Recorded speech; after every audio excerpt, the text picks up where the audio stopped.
Hi, I'm Deborah Gartenstein with Quirky Gourmet. Today I'm going to show you how to make a kosher spinach salad.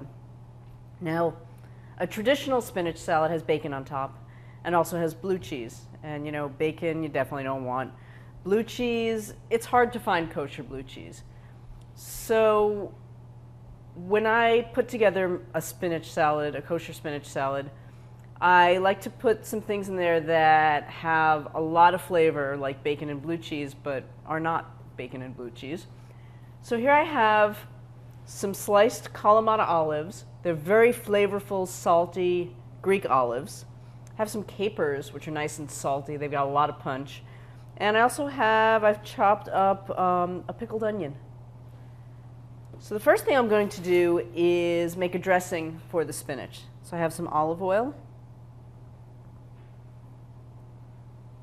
some red wine vinegar,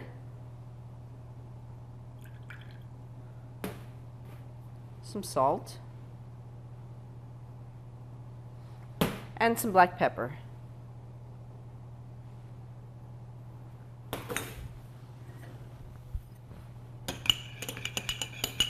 Mix that together. I'm going to toss it with the spinach.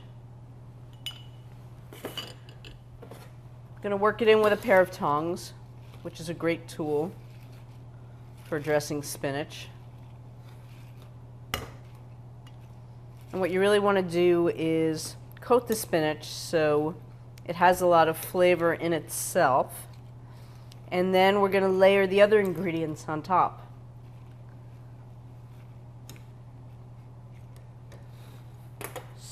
I'm going to top it some of the chopped olives